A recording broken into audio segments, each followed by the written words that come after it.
5 rounds, and we've seen a variety of winners and some incredible racing. The short season wraps up here in Japan, and our drivers will get one last chance to fill their pockets. Will we see some desperation from our competitors? We'll find out soon as we get ready to watch round 6 of the Racing Edge Sim Racing series. And you'll see it all live here on the Global Sim Racing channel. Hi, I'm Joe Peak, and with me in the booth is Stefan Schlocker and Nick Schmeg. Behind the scenes is our director, Sean Crackers Ambrose, and he's using cameras provided by Dougie Beard. Suzuka has been a major racing circuit for nearly since it was built, but the arrival of Formula One in the 80s truly thrust it onto the world stage in a big way. To learn a little bit more about one of Japan's most famous racetracks, let's head down to our track guide.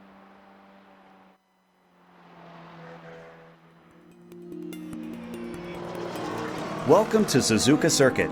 Perhaps most famous for its hosting of the Formula One Japanese Grand Prix for much of the event's history, this track sees all sorts of racing besides that. In fact, this place began as a test track for Honda, but later proved to be a driver and fan favorite for competitive motorsports as well.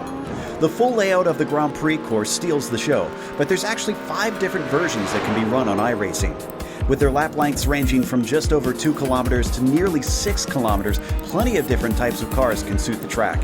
GT racing and lower-level open-wheelers are quite popular, but motorcycles are also a staple here. Some of the corners have become world-renowned over the years. The S's are often cited as one of the great tests of a driver's technical prowess. Then, of course, there's Degner's 1 and 2, which provide very little runoff considering their fast and narrow entry. Later on, the long backstretch leads up to the notorious 130R, which is blindingly fast. The Casio Triangle offers one last chance at an overtake if you're brave, but has been the scene of many drivers clattering into one another over the years. F1 fans will be quick to cite the infamous coming together here between Senna and Prost. However, real-life visitors will find it's more than the racing that provides some viewing pleasures. The unique ways in which the Japanese fans celebrate their favorite cars and drivers certainly capture your attention. But it's no wonder they're such fanatics, because who wouldn't be with one of the world's greatest tracks right in your backyard?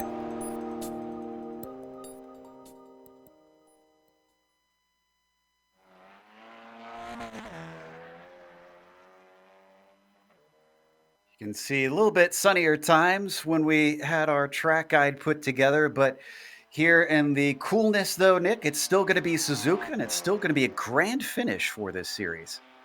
Yeah, absolutely. It's we've got just under 6 kilometers here that make up Suzuka. That's about 3.6 miles. It's spread over 17 turns as well. And this is a driver's favorite when it comes to many racing series, especially on the sim, but also in the series like Formula One.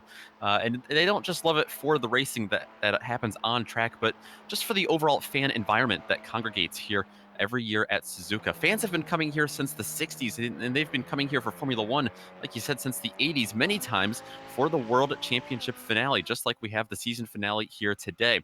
The infamous turns here, like 130R, Spoon, and the S's, of course, to start a lap, they've seen names like Senna and Prost battle it out time again. But it's also one of those rare non-American circuits that have seen the names like Earnhardt and Labonte take to the action as well. Tonight, though, the multi-class action is going to once again bring out the awareness skills in these drivers, and some of these tighter, hillier sections might make for some gutsy moves and some close calls. So buckle up, because, Joe, we've got 30 minutes of chaos ahead of us tonight. Yeah, with those two classes should be fascinating out there because there's a lot of twisty bits. But before we get to the racing, we want to talk to you about the promoter of this series. You want to put your racing skills to the test on the track? Visit racingedge.com and check out the latest listings for race cars and classic cars. From super quick McLarens to vintage Ferraris, racingedge.com will cater for your needs. Want to learn more about how to get into motor racing? Visit racingedge.com/media for more. Now, on to the racing details for this event. Steph, what are the drivers up against here today?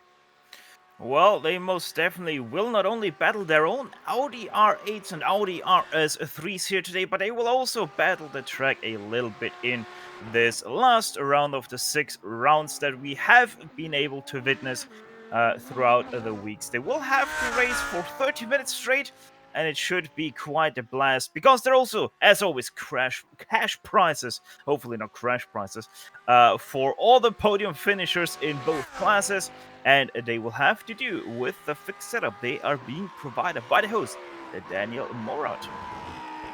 Now, right now, qualifying is going on, and they only have 2 laps to get a lap in. But around here, it takes a long time to get to the start-finish line. Make sure and check out the social media while you're at it. There, you can see on your screen and how you can get a hold of RacingEdge.com. Nicholas Verone is currently on the pole for the GT3 class, and the TCR has Stephen Jeffrey up there at the top. Still waiting on a few more to get some laps in. And I am seeing a few drivers that are missing times that seems to have had an off track on their first lap. So obviously this is proving to be quite a difficult one. Certainly is. This is just such a tight track, and there's really not much room for error here. You can't really take different lines through many of these corners, and when you try to get a good run on someone ahead of you by taking another line, it sometimes will negatively affect another turn that comes up. So these drivers are really going to have to compromise. Just seeing that and taking a look at that makes me just a little bit nervous for the multi-class traffic that we expect to see probably about halfway through this race. And speaking of the 2 different classes, Steph, you were talking to us quite a bit about this before we came live here, that it sounds like the cool conditions are going to be sort of odd for especially the TCRs, it sounds like. Yeah, most definitely, because you will see those TCRs really get their slides going with the rear wheels, because they have so much front wheel grip. And that's the problem, because they also will experience a lot of wear because of all the fast and really, really tight turns with the big loads on those tires. So it will be really interesting because they get offered a lot of grip, but because of all the turns we have here at Suzuka, they will experience a lot of wear. So we might actually see a lot of people trying it really slow in the first part of the race. Let's say first 10 to 15 minutes maybe, and then they slowly up their pace until they are ready to go and are good on their tires till the end. Same thing a little bit with the R8, not as big, but we might see a little bit of a blurry edge regarding that rear end grip. There's Vlad Doisic we saw come across the line. That lap put him into 7th, but we still have a number of them finishing up here in these last 2 minutes. Andre Adams looks like he's actually going to go just behind him in 8th. No, just ahead of him, actually. Make that 9th as yet more people coming up and across the line, taking higher positions here in the TCRs. One I'm keeping half an eye on is Daniel Morad. Oh, actually, no. Morad's in the wall right now. He was in 5th in qualifying in the GT3 class, but the number 70 has apparently not been able to complete his second lap. Is Take Him going to follow the same route, apparently?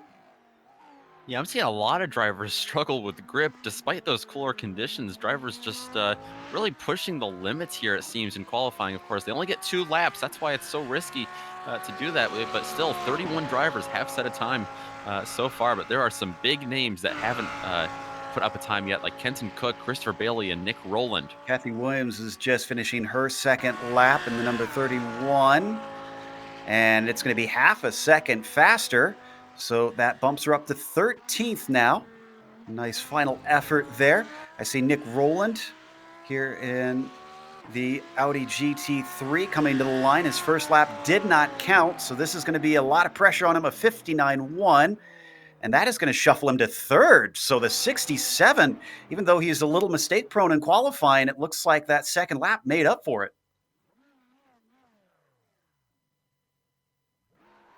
Seeing if there's anybody else able to complete qualifying. I see Igor Bembic, but he's only got a minute left and he's got more than half the lap to go here. So I think that is going to be it for our starting order.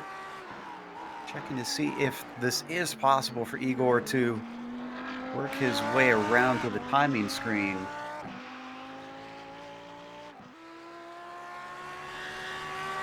Because he's coming up to Spoon right now. This is where we're watching. It's the faster back half of the course. Gone through most of the technical bits, and once he's out of Spoon, he can really unleash the power of this GT3 car. Love the paint scheme on this thing as well. Very eye-catching. Already almost 100 miles an hour as he was coming out of the turn, and as he climbs the hill, 140, 145, 10 seconds. Yep, he's not going to make it for sure. So that is it. That is our grid set. Let's go through the starting order, starting with the GT3s with Nicholas Verone. It's a bit of a new name around here. He's starting on the pole. Caden Bean will be in second, and Nick Rowland starts in P3. Giuliano Romagnolo only able to get up to fourth here in the qualifying today, with Alex Ellis starting in P5. And we've got Daniel Morad starting in 6. You got Tae Kim in P7, Michael Pletty in the 8th place, and then Nicholas Latifi is in 9th. Rounding out the top 10 is Carlos Cantu here, Nick. Alexander Davidson and Jose Balbiani are going to be following in the 10 and the 20 car. Maximilian Jaeger in that baker's dozen position, starting in row 7 alongside Kathy Williams. James J.J. Ross going to be right behind in 15th and 16th, 17th and 18th. Going to go to Mark Harris, Adolfo Perez, and Parker Chase. Behind them, that's where you'll see the first of the touring car classes. It's Stephen Jeffrey and Thomas Cope taking the front row there. Rich Price will be lining up in 3rd in the TCRs, with Zach Rivenier lining up right beside him. James Llewellyn in 27th, Paulo Brem, GSRC regular 28th, Sam Fellows 29th. David Schwartz will be your 30th car on the grid. Andre Adams starts 31st overall, with Zlad Dojsic in 32nd. Then you got Michael Broomhead in 33rd. Ryan Zinn starts P34, followed by Michael Shaughnessy in 35th, with the last car putting the time in being Jacob Exton, P36 for him. Christopher Bailey and Alex Federico are out on the grid, so we'll have 38 cars out here for the last race of the season. Should be a pretty fun time. And again, for those of you who are just tuning in and haven't watched any of these previous races, they are racing for cash. Top 3 in each class will bring home some money. Curious about this newcomer here, Nick. Nick Verone. Looks like he's quick. He was quick in practice, and I think he's holding up here in qualifying as well. Yeah, I mean, he's 0.6 of a second ahead of anyone else. Caden Bean right back in 2nd place. And, there's been a lot of action up at the top of that GT3 field all season long. And I think tonight's what's going to separate the good from the great. I think it's going to come down to how you manage that traffic and how you manage the gap behind you. But we might see, just as they go into turn number 1 and up through the S's, what Verone has got for the rest of this field. Yeah, even in the real world, turn 1 and the S's can be a little perilous for the drivers on the first lap. Nick has control. He's waiting patiently. He's backing them up quite a bit, and now he accelerates away. It's a good jump as the green flag comes out for the number 25 car. Already, it's a fierce battle for 2nd place. Look at this. 5 cars very clumped together all the way down to the inside. Caden Bean trying to cover them off. Rowland looking for a way around, almost 3 wide behind them for a moment. Looks like they're going to get through with the front of the pack, and I think the first couple corners going to be clean for the GT3. Steph, what's the TCRs look like? TCR very nice, very neatly as well. Stephen Jeffrey is the leading car still, with Thomas Cope in 2nd and Rich Price in 3rd. There was a little bit of a challenge from Zachary Lanier, but that was defended off very nicely. And so they enter single file the first set of S's.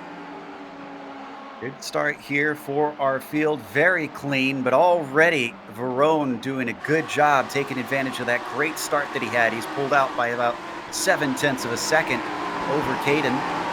21 still getting chased, managing to hold on to 2nd. A big string of cars, as very few of them have spread apart behind them.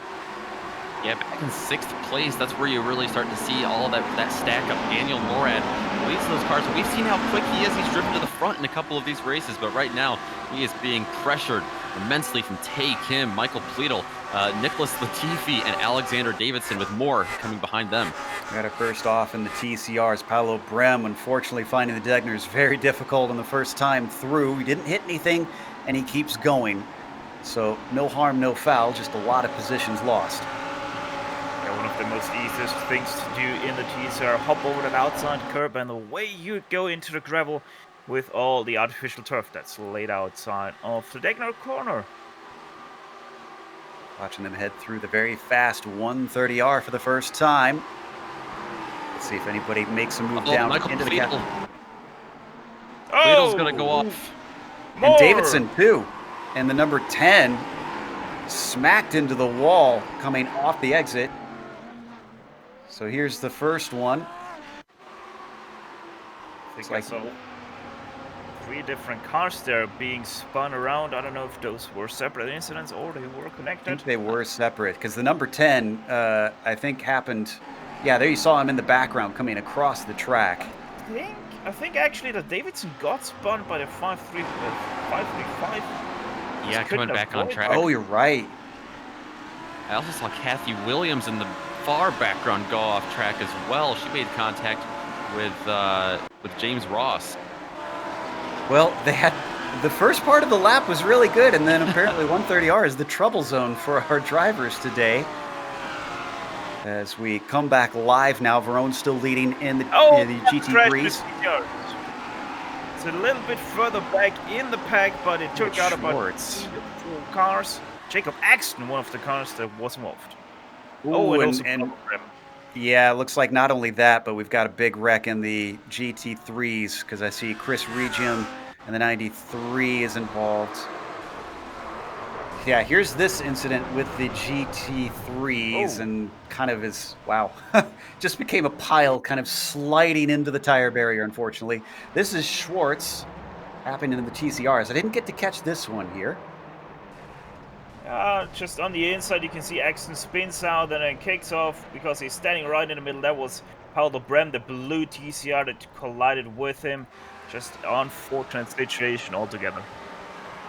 Another casualty. While that happened, we don't have to go there. Of course, Maximilian Jaeger also spun out of the top 10 in the GT3 class.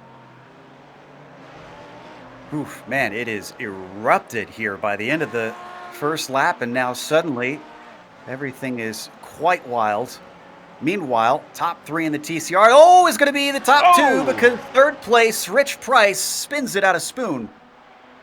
Yeah, interestingly, third mistake in 2 laps from Rich Price. The second time, or the first time he did it through Spoon twice. He already had issues through the Deckner corner. We go into the replay to show you exactly what happened to the 28. Seems like a little bit too eager on the brakes towards the Spoon corner, second part of Spoon, and just to the inside. Ooh, very lucky here. All the cars on the outside getting away. Thankfully didn't hit anything. Price down to 7th because of that. Again, it seems like mistakes are easy to make today, so in these 30 minutes you could gain some of those back, but so far a lot falling victim to a lot of errors. Meanwhile, 5th in the GT3 class has Alex Ellis ahead of Daniel Morad, the Daytona 24 champion, really hunting down that number 74 just behind them. Looks like Tae Kim is in quite a hurry as he's sliding it through some of those Deckner corners. Yeah, right from the start, Tae Kim was hounding the back of Daniel Morad. Wasn't able to find the way around, but also he kept it out of the tire barrier, so he's already better than a couple of these drivers that ended up pushing it just a little too hard. But yeah, they're all chasing the teammates. Alex Ellis and a little bit ahead, Giuliano Romagnolo up in 4th. Had a few more offs in the GT3s. Don't need to go to it. Regium and Plettel, unfortunately, have also had more fun. Stefan Jeffrey just spun through the uphill left-hand corner after the S's. That was one of the weirdest lines I've ever seen from someone. He was off for quite a while on the turn-in. It's really interesting. There you can see how far offline he is, and just goes over the gravel. Tries to keep somewhat his foot in to keep that car still, but over the bumps, spins it to the inside. And that's a lot of position lost for Jeffrey. All now, he is at the very back of the pack in 16th place. Yeah, that'll promote Thomas Cope to the lead with Zachary Vanier up to 2nd now. James Llewellyn is in the final cash paying position in 3rd. But look who's hot on his heels. Zlad Dojsic and Sam Fellows very close and looking eager to try and take that money away. Looks like we might have a change for 4th here too, Steph. Yeah, Llewellyn just had a big mistake through Spoon. That's why he's coming under pressure now from Zlad Dojsic, who is to the inside of him as he blinks away from me. There we go. And Llewellyn really wide through 130R. Makes about a 160R out of that turn. As now also he goes side by side with Sam Fellows, who breaks to the inside of the Casio Triangle, but he's not going to be able to do that move happen. Now he's losing a lot of momentum to the number 11 car. Yeah, that corner exit hurt him a lot. We were riding on board, and you can see that the 11 has just got a massive distance between him after a near pass into that final chicane. Seems like I keep looking over at my timing screen. We've got another car off just about every other second, many of them in the mid or back of the pack, so unfortunately we won't be able to cover it all. If you want to try and keep track of everything that's happening, check out gsrc.tv for live timing and scoring here from this race in both classes. All cars are there and available to be seen, including Kathy Williams, who seems to have lost it here in the hairpin. She did. Lost about 2 spots there. Closest battle I'm seeing in the GT3s continues to be that for 5th, 6th, and 7th. Ellis, Morad, and Tay Kim still all nose to tail. Kim flirting with disaster there. We've already seen some drivers fall victim to the exit of 130R, and he was 2 wheels off on the AstroTurf. Straddling that curb has already cost a few a little bit in race-ending damage. As they come down the front stretch once again, up towards turn 1. One of the decent places to try and pass here at this course. Nobody really close enough in these 3 cars to try and attempt. Ellis is going to hold on to 5th, but look at him close in mid-corner. Woof, and take him right underneath the rear wing, taking a peek into the S's, but decides better of it. Yeah, it's such a hard part of the track to get a pass done. So hard to go through there side by side, let alone try to get around someone. Take him. He might have to wait a couple of corners. Clean with it, though. It'll come back to him if he could just hold on to the back of Daniel Morad. As they come down to the Degners. Everybody going to try and chuck that car in hard, get it woed up here into the second part. Ooh, and it was a good entry, but it is a good exit for Take Him. He stays with it. Sometimes we see passes down into the hairpin, and it doesn't look like it's to be this time. If they keep fighting, though, don't look now, but Nicholas Latifi and Carlos Cantu are gaining. Yeah, those were 2 drivers that we saw very fast a week ago at Barcelona. And they're working together right now. They're playing pretty nice with each other, not being too aggressive. Like Take Him, who's going to make a dive to the inside. He's going to have to back out of it once again. Morad's going to get a not great jump off that corner, but he's still going to be able to hold it on to 6th place. Aggressive stuff. But we'll have to step away for a bit because Llewellyn has Fellows and Price still chasing. Excuse me, no, Doisich here in 3rd, not Llewellyn. Being chased by James there in the number 11 through the S's. Oh, and Take Him has just gone off, Joe. Oh, all that good work thrown away. That happened, well, I warned about 130R, yeah. He was pushing it. He had the pace, but his tires just did not have the grip out on that runoff. And then, oh, that's Kenton Cook going off there. We see up at the top of the screen in a separate incident. Bizarre stuff here. Let's see if Tay's able to keep the pace up because that was a pretty good lick. Yeah, it looked like a gentle place to make contact, but still, I'm sure he's got some damage to that number 26 machine. He's lost a lot of ground. That's the important thing in a 30-minute race. And we're already a third of the way through it as well, with past 10 minutes into this thing. Let's head back to Doisich up in 3rd in the TCRs because they're coming up the backstretch once again. James has a good slipstream, and it seems, oh, it's on screen. Is this Tay spinning again?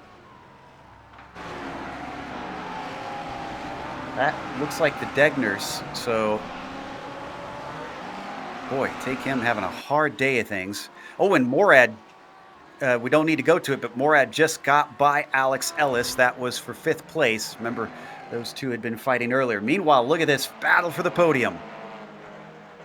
Yeah, Llewellyn tried a few times already to get past Doisich again into that 3rd position, but he wasn't able to do it though. But this might be his best run. Goes to the outside of the 1st corner.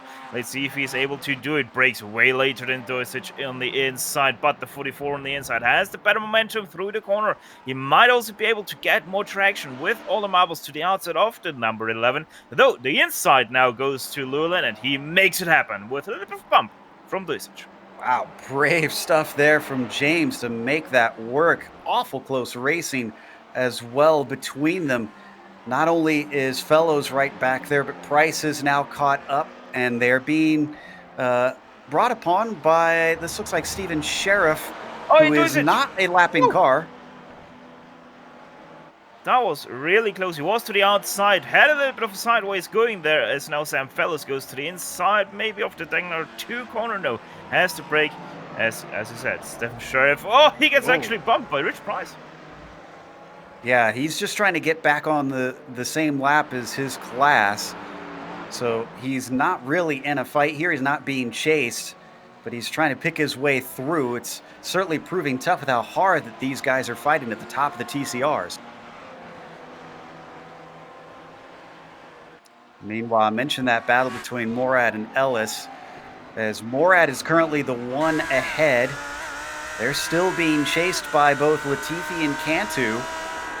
Hopefully, this doesn't go wrong as it has for a number of other drivers already as they come out of the hairpin. We're hitting the halfway mark pretty soon, and that was a great exit from the 70. It really was. Yeah, Morad's had the pace all day. I think he started just a position behind. He's able to get that spot, like we saw around him, get around Alex Ellis, and he's got a long ways up to Giuliano Romagnolo. He's got about a little over 4 seconds to get up there. But yeah, the one I'm watching right now is Latifi and Cantu. Will they be able to close in on Ellis, and or will they start battling amongst themselves? Now they've spread apart slightly, so not seeing anything of an attack, at least for here. It depends on how they get through 130R. Meanwhile though, James has once again made a mistake and Stadojsic back into third place in the TCRs. Thanks for the update. As we watch them break down into the Casio Triangle, nothing doing for any of the drivers. A very different line between both Ellis and Morad coming out of the final chicane. Not sure anybody's going to get a chance, so let's head back to that battle between Dojsic and Llewellyn. Yeah, Dojsic just made a mistake himself through the first corner, and now James Llewellyn tried to go once again past, but it didn't happen for him as he had the outside for the entrance into the Snake, as it's officially called. So Dojsic still in third place. Sam Fellows, though, right on the back of Llewellyn. Llewellyn, though, look at that exit through Dunlop. Maybe is able to do something into the diagonal corner. No, has to give up once again that fight for third. That 11 was strong off of the S's, and it looks like he might be able to have another go here soon. Falls back a little bit coming out of Degner 2. There goes his chance to pass into the hairpin. Just behind them, Rich Price giving watch. And I believe they've got some more of our GT3s closing in. You mentioned Verone and Bean actually right behind them now. Yeah, this is incredible. Caden Bean just cut off 4 seconds from that gap up to Nicholas Verone. He's there. This traffic, Verone's done a great job getting through, but it has just caused him to get on the binder so much that Caden Bean has been able to close in, and he's now looking straight ahead at that lead, at that top position on the podium. Now that they might have a little bit of room on track to work with, is Bean going to be able to get around Verone? He's got a good run. Wow, this is going to be hairy if they try to go through too wide. Not quite. Still a shallow entry for Verone, and somehow he stays ahead yet again, having to stick it in the middle of the road to keep his challenger back. Caden Bean is very clearly good in traffic. Can he use it to his advantage before these 14 minutes are up? They both did a great job making their way through traffic, but Verone caught all of the TCRs in the S's, and there's just no room to get around them there, especially when the TCRs are side by side. Down into turn number 1, they get underneath Zachary Veneer cleanly. Caden Bean, this is where he closed in on that last lap. Will he be able to do it again? He's going to have a great run through the S's. Staying right with him. He's given himself the best opportunity possible as this is happening. Well, it sounds like we've got more action down in 5th. Oh, Morad just spun and had contact. Morad just got hit by Jacob Exton as he was trying to lap some of the slower class cars.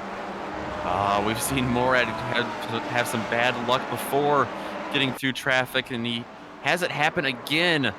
You're right, this doesn't look to be any fault of his own. It looks like Exton was trying to keep to his own line and got up on the curb. Came back and cross. Oh, and Duisic just had problems through the Dagnars with getting lapped. Yeah, and that involved Latifi as Morad tries to come back through. We're watching the replay here of the initial incident. They're still very close. Morad almost side by side as we now come live. They're going to get by the car of Llewellyn. They're clear now. It can just be amongst themselves. The F1 driver has got a handful of IMSA driver, though. The 70 doesn't duck his nose out into the spoon, but they come to the backstretch. A good exit and some slipstream could set him up. He could. He's going to need a big run. This has really cost both of them all the problems they've had with the traffic. Yeah. Ellis is way ahead of them now. Don't think it's going to be enough from Morad. He could have damage, so I wonder if he's suffering a little bit. Down to the inside of Veneer. They're both eager to get through. One of our podium sitters here in the TCRs, they're going to be able to do so without too much hassle. Latifi just so good through traffic and so good through 130R. That's going to allow him to open that gap back up over Morad.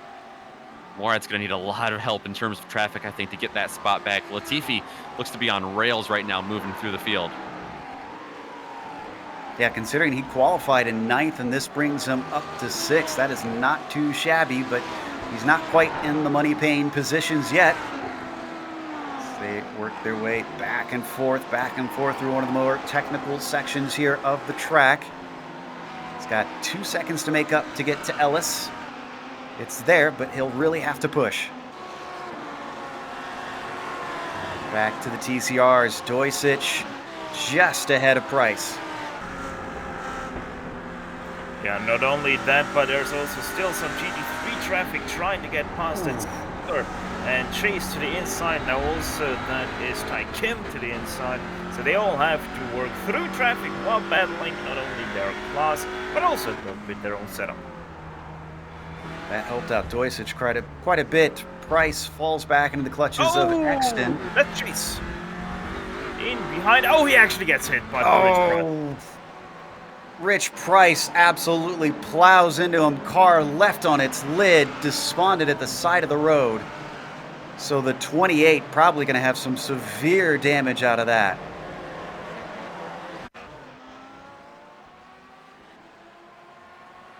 Oh, just launched Parker Chase up into the air. Watch from on board Rich. Now this is going to be one of the just most picked interesting. Just go left, go right. He chose to go right, and most definitely that was the wrong choice to do. To quote a knight, he chose poorly. Meanwhile, with 10 minutes left to go, Verone is still dealing with Caden Bean chasing close behind him.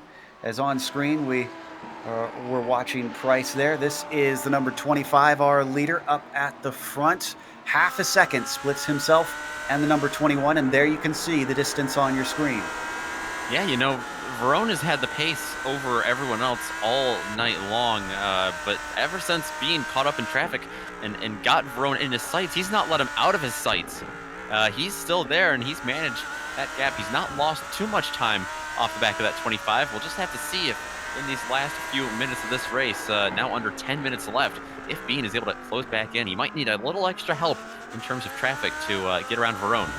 Let's stick with this, but a quick update from Steph. It sounds like the top 5 in both classes really having trouble if you're outside of the podium here. Yeah, most definitely. Duisic and Exton just collided with each other through the Cassia Triangle. Not much harm done to either car, but they have been reeled on by Christopher Bailey as they are now fighting. Oh, and Exton and Bailey just collided. Bailey almost going off course, but keeps the car together, keeps it on the course. All the cars starting to streaming by now. So, some of these, of course, are drivers in the GT3 classes. Perez is eager to get by Exton, almost shoves him out of the way. Bailey's going to take advantage of it. Easy come, easy go. And he could have the spot. He's going to have to outbrake him down into the hairpin. Exton tries to stick his nose in, but it's not to be.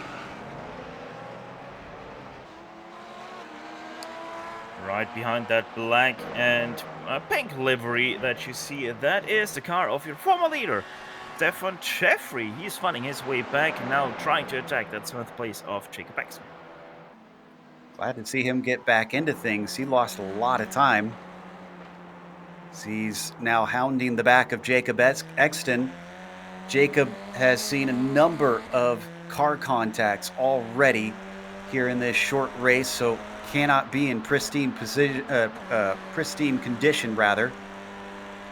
Come up to 130R. Nobody with a good enough exit and a good enough slipstream to attack here.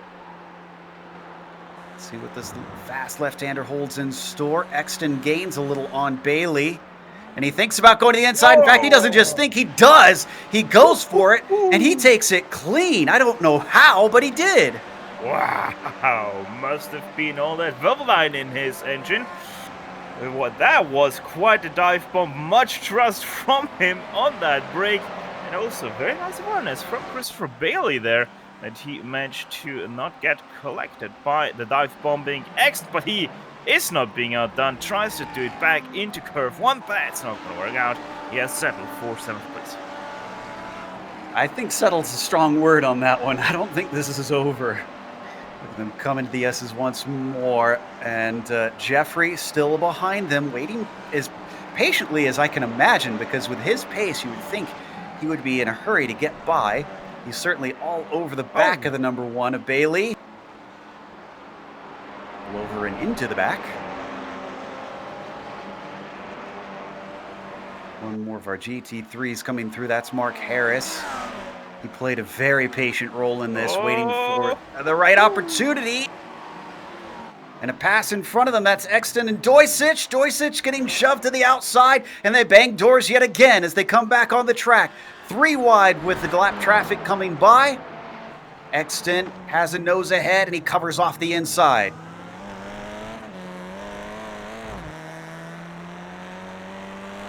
Wild stuff here. Fighting for just a top 5. This doesn't even pay them anything. This is just for pride among these 4 that we're watching. Currently 5th, held by Exton with 6. It's Doisich, moved to the inside, so 5th. Going to be our former leader, but Jeffrey gets tipped and spoon and falls back behind. A little bit of contact. Paulo Bram getting into him. It's a rough day for the 249.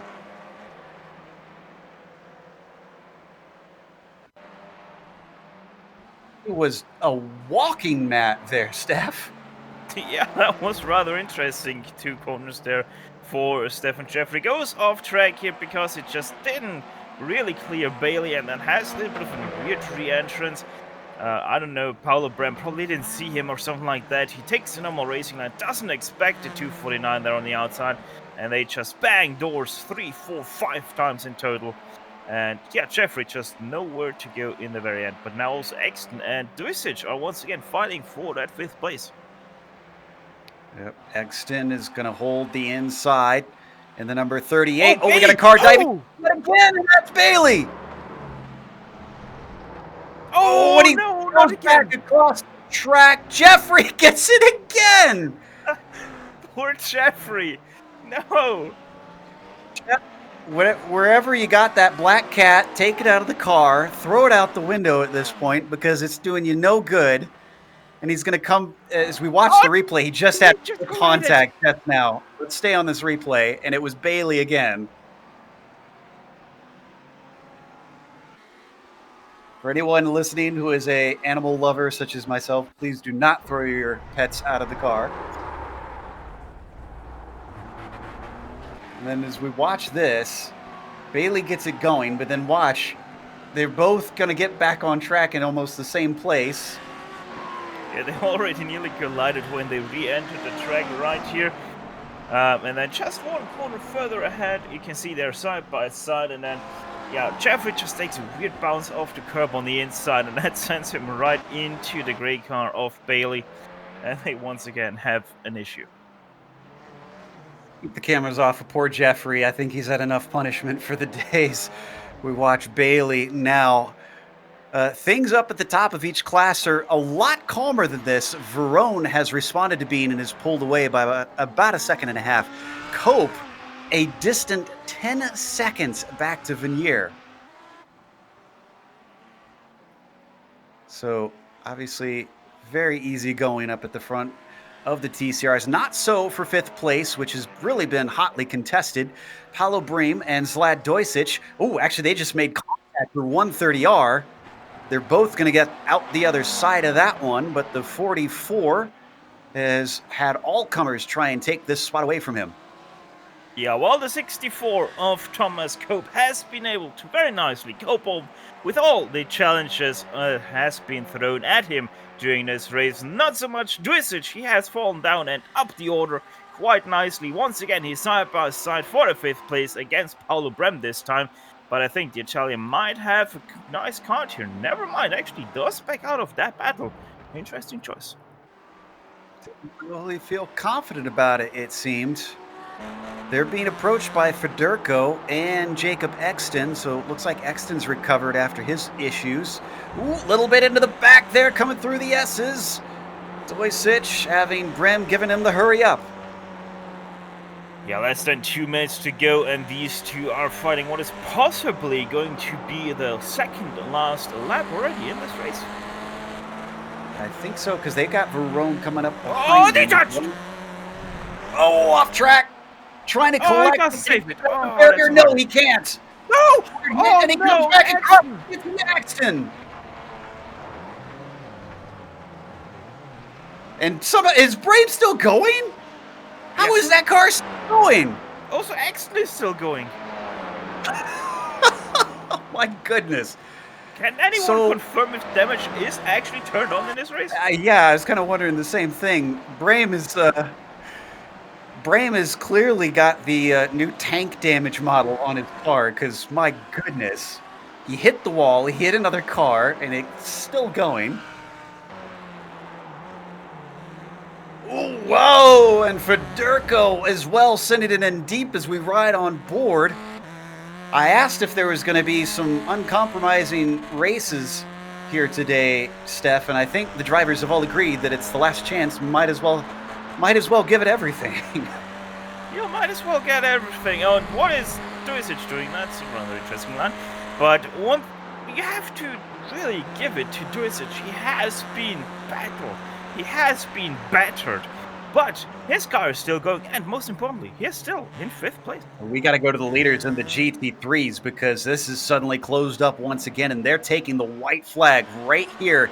Final lap, and Verone suddenly has been right behind him just as they're catching all this fighting. Some of the most chaotic patches of drivers we've seen in the TCRs. That does not bode well for these two. Yeah, I think they got through the worst of it, but regardless, Caden Bean once again much better through traffic than Nicholas Verone. He's able to close in, now coming out of turn number 1 and into the S's. We ride on board with Bean. He's got just over 3.5 miles to try to settle this between the two.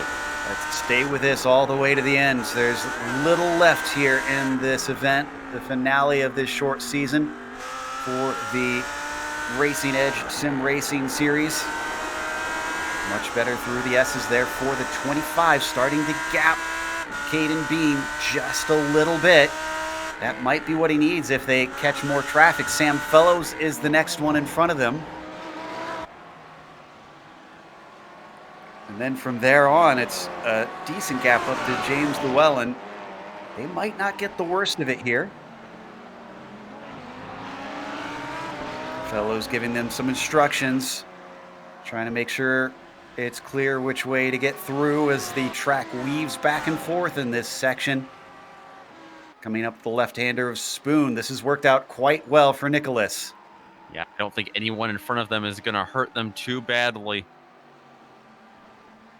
The New Yorkers still holding on. They're coming to the backstretch now. Next up will be Llewellyn, but if they catch him in 130R, that could be a huge checkup here. What's it going to be? They're gaining very quickly. They're going to get there right at the worst possible time, it seems. Maybe just on the exit. Verone has to switch over to the left side. Then he covers back to the inside, keeping Bean behind him. Caden took a look, but it wasn't to be. All it'll need is a good exit. He could maybe try and drag race him, but no. It looks like Verone is going to be your winner here in the GT3 class, as Cope is going to be the last car on the lead lap, so he will take a full victory lap here. Whoa! 5th place for TCR just erupted in one big wreck. Oh, in fact, there's multiple cars wrecking behind them. Oh my goodness. It is the number 18 of Cantu involved, Shaughnessy in the 84, Latifi in there. And Morad got some damage too. A car landed on top of him. Holy cow. We'll come back to that in a little bit. Our leader, who hasn't had much screen time at all. Thank you, Nick, for mentioning NASCAR, because my brain has been stuck on the name Derek Cope all day long, and I've had to avoid calling Thomas Derek. But the 64 hasn't had to worry about it because we just haven't talked about him.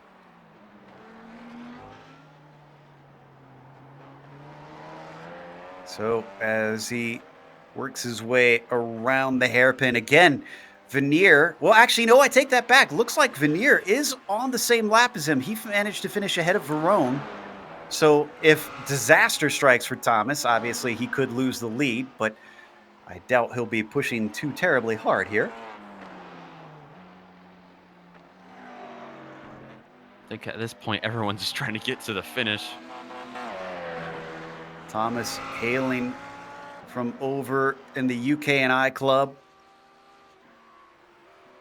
Obviously, probably one of those grateful for this afternoon time race here in North America that he can come over and participate. Just behind him, Verone is actually literally right behind him. That's the yellow and black GT3 that you see just following him. He is done. I'm not sure why he is staying at pace behind our TCR leader, who is going to take the victory and a nice wad of cash here in round 6 in the finale of the Racing Edge Sim Racing Series. Now, let's take a look at that replay of that crazy incident into the Casio Triangle. I didn't even see who this started with, Steph. Did you get a look? Yeah, it ultimately started with both Duisic and Paolo Brem, who are gonna miss their braking point into the Casio Triangle. They collided, and also in behind, Michael Broomhead, he is gonna miss the braking point. Look at all of this carnage that unfolds right here. I'm just gonna leave this uncommented. Federico had a very good run sneaking through there. Sad it ended a little bit of comedy there at the end, but thankfully it was a fun race, hopefully for you as well. It hasn't ended quite yet because we do have the post-race show. Stick around for the driver interviews as well as the unofficial results. We'll be back in a moment.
Welcome back here to Suzuka International Racing Course. We just watched the season finale here in the Racing Edge Sim Racing series, and Nicholas Verone was our winner here over in the GT3 class. It was a close one. There was barely over 1/10 of a second between himself and Caden Bean when all was said and done. And then, of course, the last driver to manage to take cash home here today in the finale was Nick Rowland. He was about 10 seconds back, so he wasn't quite as close as the rest of them. Giuliano Romagnolo, a bit anonymous today compared to all the other action we saw on track. Didn't really get to see him much, but he finished in fourth with Alex Ellis taking a P5. Daniel Morad was sixth with Nick Latifi in P7. And you got Carlos Cantu in the eighth position, and take him finishing in ninth. Maximilian Jaeger rounded out the top 10. Michael Plettel was in 11th with Kathy Williams finishing P12. You got Mark Harris in the 13th position. Adolfo Perez was P14. Alexander Davidson and James J.J. Ross were 15th and 16th, and the last of the finishers in the GT3 class was Kenton Cook. Nick?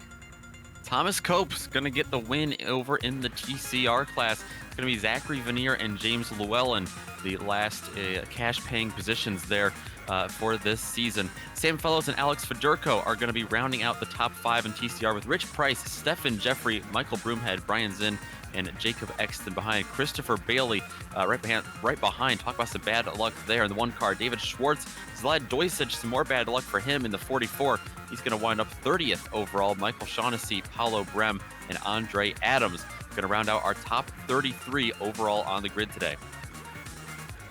And then from there on down, we had pretty much just DNFs with Regium Sheriff Chase, Balbiani, and Bembich. But we do have our winner in the GT3s ready to talk to us, as Nick has caught up, well, with the other Nick. Absolutely. Caught up with Nicholas Verone, who is going to get the win today at Suzuka. Nicholas, you looked awfully fast, but when it got to be through traffic, Caden was really hot on your heels there. Hi guys, yeah, it was wonderful race. I really enjoyed. Yeah, I was fast, but I never race with TCR and with a lot of traffic, so I was like taking care not to crash the car or have damage because that will cost me a lot. But yeah, Caden was like so fast with the traffic. He all the time I saw the traffic in front. I said, "Oh God, he's gonna cut me again." But yeah, I managed to cover the in the last lap in the last chicane. So yeah, I could take the win, and I'm really really happy. Awesome. We saw you very fast out there, just by yourself. We also saw how cold it was out on track. Did that give you any extra grip to help you get around the TCRs, or how did the weather here play into you? How did that play into your race? Well, personally, always when the weather is cold, I like it a bit more than when it's too hot. So I think that was an advantage for me. And yeah, I could, in a long track like Suzuka, you only have to have like be consistent because so long track in the lap, you could have so much things happening. So yeah, just keep it consistent, fast and clean, and bring it home. Awesome. And we were talking about here in the booth how intense a 30-minute race at Suzuka would be. Are you glad to see that 30 minutes is what they went with here with this series, or do you wish it was just a little bit longer to maybe stretch out that lead? Well, I think for I like sprint racing, mostly with this type of cars, and this championship it's really nice, and I like a lot. 30 minute sprint race, just like full gas all the time. It's really really intense for the drivers, with the traffic. So I think this is great. I like this time. So yeah, for me it's okay. Yeah, certainly was all right for you today because you wound up getting the win.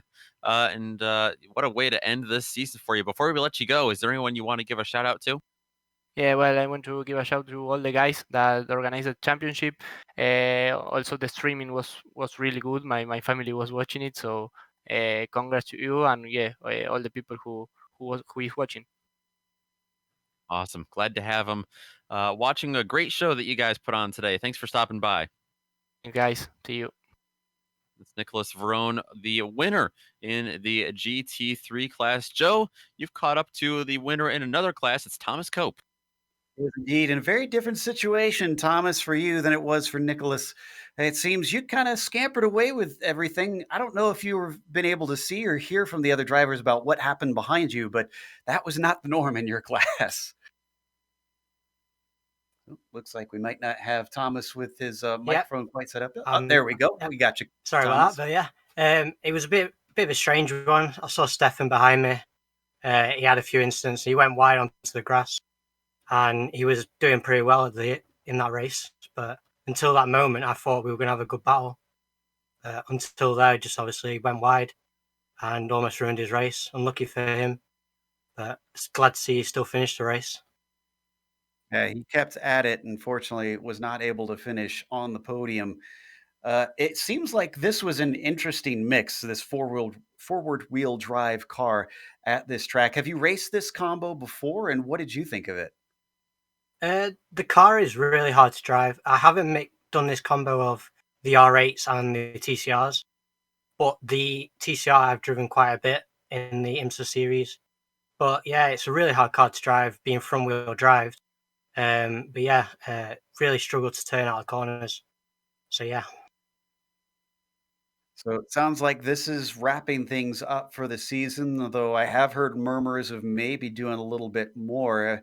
If we did have a few more races with this combo that Racing Edge organized, what track would you like to see involved? A big one I'd like to see, I love Silverstone, being a personal favourite of mine, being home track. So yeah, it's a really difficult circuit, long straights as well. A lot of drafting, that could be a really feisty circuit to race at. Oh, definitely. Then that is a pretty popular one among the drivers. Before we let you go, is there anybody you'd like to thank for today's win? Yeah, I'd like to thank my mum and dad. They're watching my stream on Twitch, TC Racing 4X, and all my friends there on my stream that have been watching and helped me practice and prepare for this race.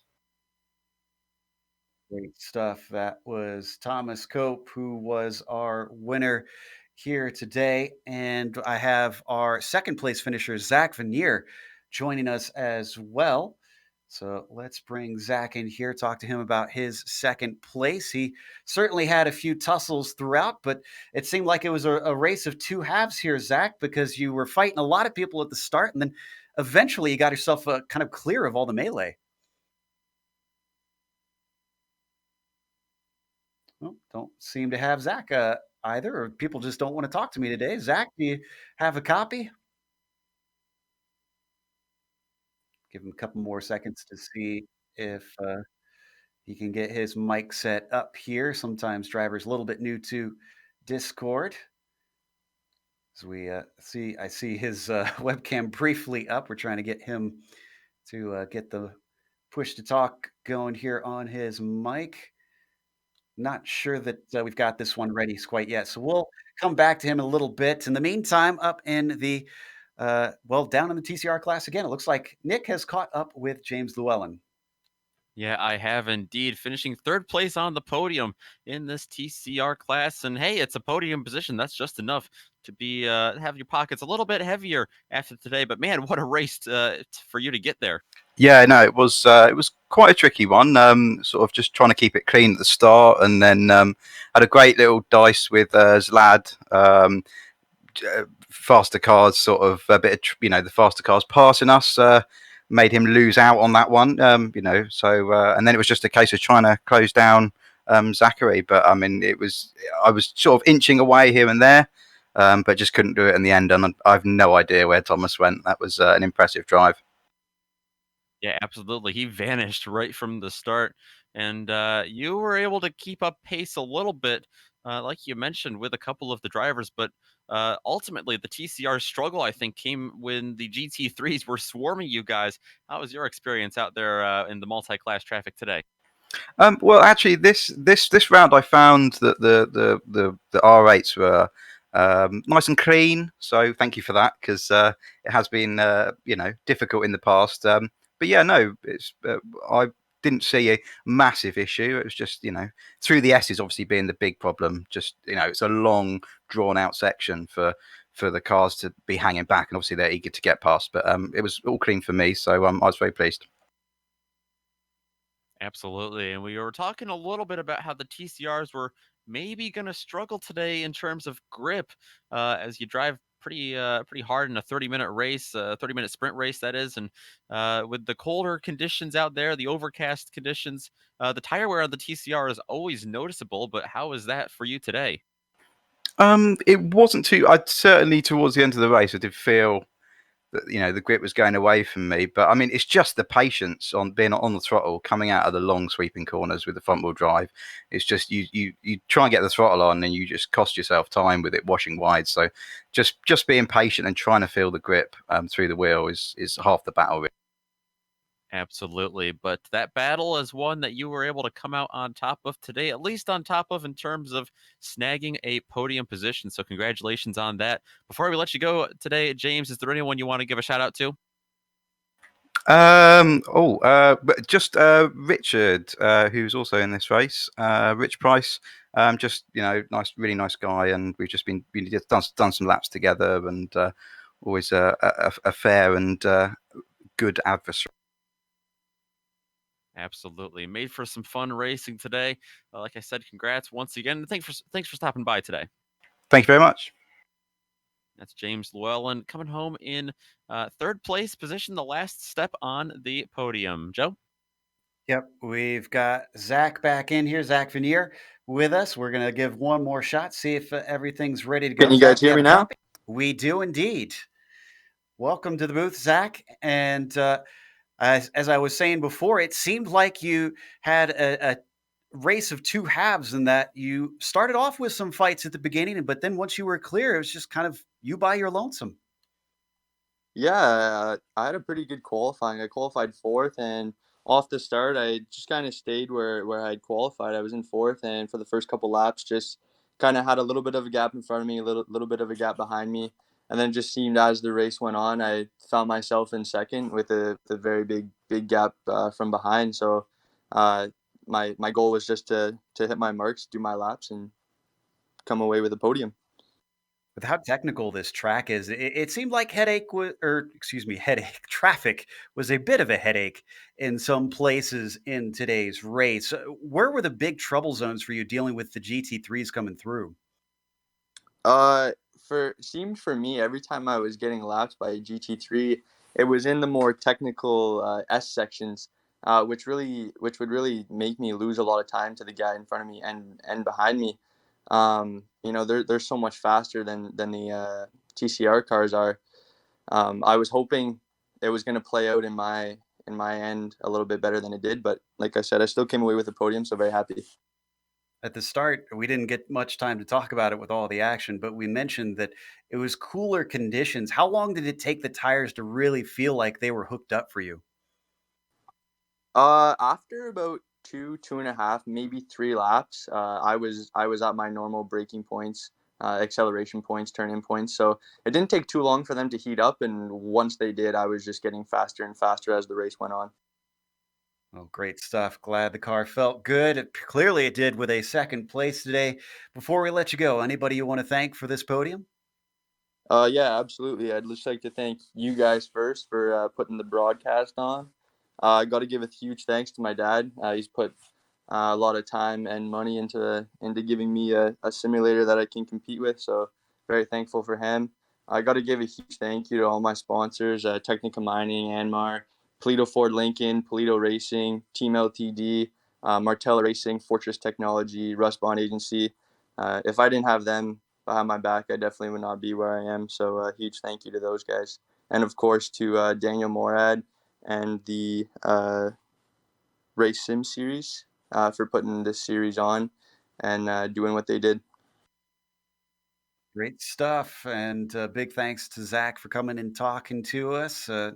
Our thanks to Racing Edge as well.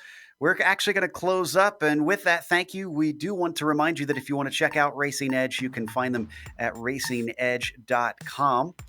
But a thank you goes out to the companies that provide the software and the hardware for our broadcasts, and they are listed here on your screen. Additional thanks go to June Lalonde, who provides our wonderful music. See the screen for how to get a hold of more of her great work. Thanks to the team today, Sean, Stefan, Nick, and Dougie. If you'd like to find out more about GSRC, including upcoming races, you can find it at globalsimracingchannel.com. Also, check out our social media, where our Twitter is @GSR Channel, Facebook is Global Sim Racing Channel, and Instagram is GSRC_Graham. If you'd like to support GSRC, we've got a merchandise store. It is simply gsrc.storenvy.com, where we have a link in the description below. And while you're down there, make sure and subscribe to GSRC so that you don't miss a moment with all of our great racing action. We have upcoming races for other series listed on the screen, so make sure and check those out and mark them down on your calendar, including tonight, the Blue Collar Indy 500. I need to check to make sure I've got the name of this race right. It is super late models at the Indianapolis Motor Speedway. This should be an entertaining time for sure. But until next time, race clean, race hard, and we'll see you on the track.